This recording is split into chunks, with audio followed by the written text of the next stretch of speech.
Hello everyone, I'm back for chapter 21 of Pax. Grab your book. We are on page 193, so let's get rolling. Pax watched Runt all night and into the next day from a bush not far away. He left only to soothe his burned lip in the cool river mud and make a meal of the small fish he found lying in the bank. His sense of smell returned, and whenever he woke from a fitful doze, he sniffed for Bristle and Runt to reassure himself that they were still alive. Bristle had dragged Brush to the fallen tree to shelter her brother and curled her body over his to keep him warm. She left him briefly a few times, and when she did, Pax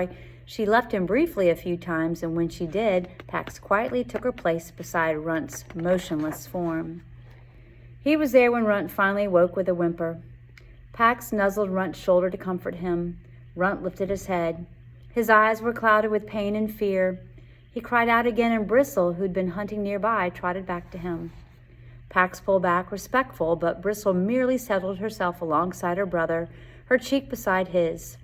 Pax bent to Runt's wound and licked it cautiously, wary of Bristle's reaction.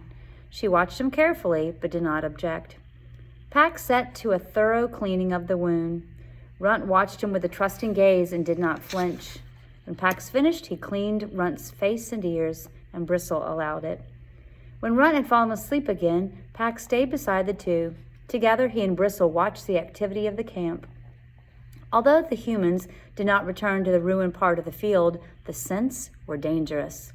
When the wind was from the west, carrying the smell of burned land, the men seemed tense.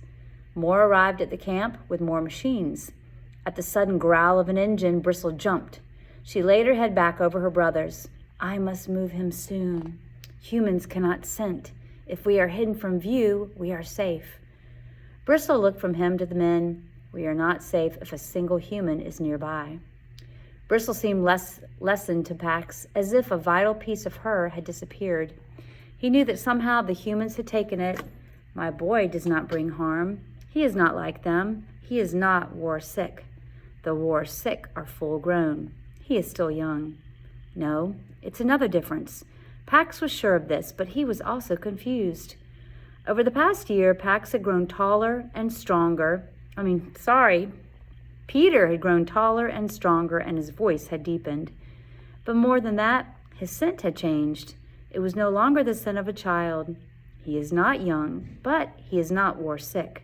The last day I saw him, he cared for me, although he himself was in pain. His eyes shed water. His eyes were wounded. We actually know he was crying. Pax thought for a moment about the mystery of crying. Nope.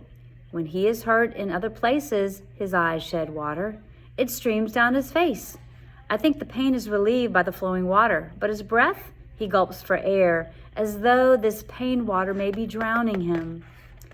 The vixen bent to lick more dried blood from her sleeping brother's haunch. After a while, she raised her gaze to Pax, and in it, Pax saw the terrible things that had been done to her family by humans. And then Pax understood everything. Peter had thrown the toy into the woods that last day. The pain water had been flowing from his eyes, but he had thrown the toy, and he had not followed. My boy is not war-sick, but he has changed. He is now false acting. That's the end of the chapter.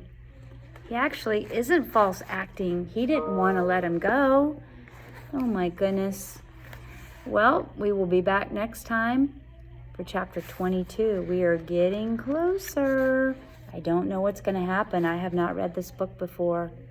We'll find out though. Next time, we'll see what's going to happen in Pax.